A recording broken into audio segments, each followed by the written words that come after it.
I'm James. Hello, I'm Ben. And we are two-thirds of Biffy Clyro. We're here at Highfield Festival 2017 and you're watching Impericon.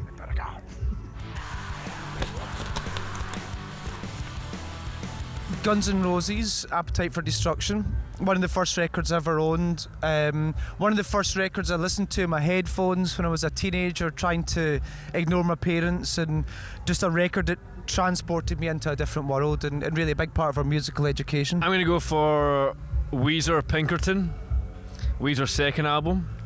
Not that we don't love the first album, but the second one spoke to us a little more. It has real raw emotion in it and incredible melodies and meandering songs that big long instrumental passages that we love.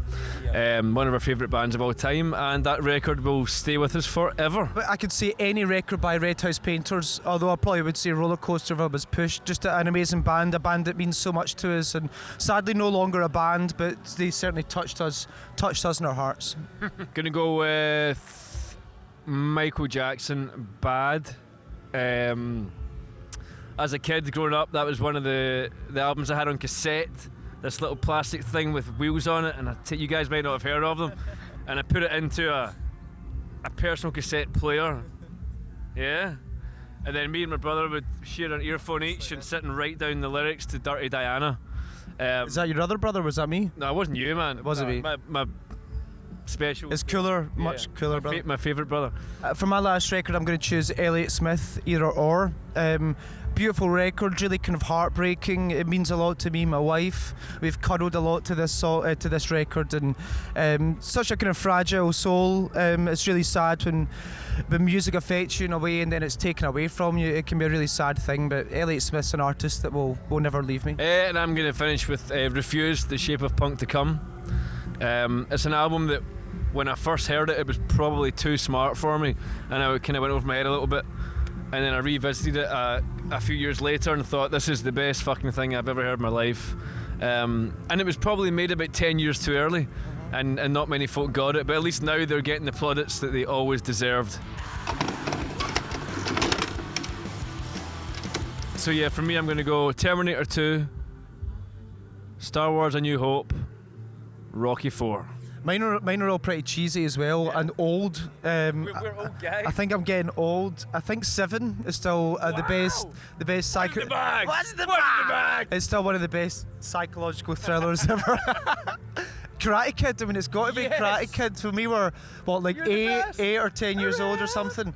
Just nothing better. Great music, great moves. And one more movie. Yeah.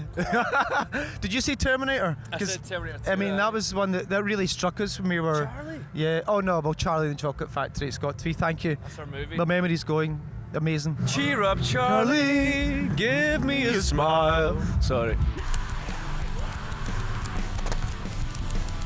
I remember a couple of books around about when I was 16, 17, starting to read some of my father's novels that he used to read. He used to work away from home and he would read books on his own, and I think we live a similar existence, travelling around the world, and books can often be a good companion. So for me, the first one out of my father's books was On the Road by Jack Kerouac, and I think quite applicable to our life. I mean, we're not beat poets, but we travel around, and I think there was a feeling in that book that really mirrored my life at the time.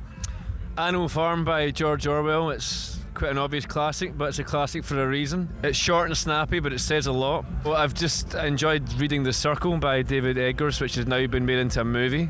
And also, I have been a fan of Chuck Palahniuk in the past, who wrote Fight Club, but I particularly like his book Choke. I also like Catcher in the Rye, J.D. Salinger, all the classics.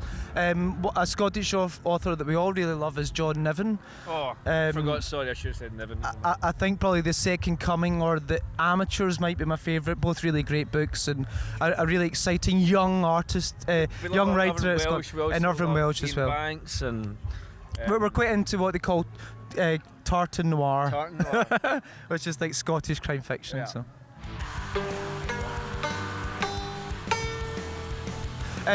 For me at the moment, Rearrange of the latest record, Ellipsis, is one of my favourites. I think it was quite a departure for the band. I think we were trying something a little bit new. and I think we achieved it. You know, it is a completely different feel to any song that we've done before, and I think on your 7th album it's really important to keep moving forward and to try something new. I was just going to try and do three quick. Living is a problem because everything dies. Toys, toys, toys, choke, toys, toys, toys. Rose of Winter. In the Name of the Wee Man. And Horses. I've done 3, there we go. Yeah. Brilliant. Check it out, Biffy Clyro. I've got the scars to jump for it. I was once a reminder of death. It's now an affirmation of life.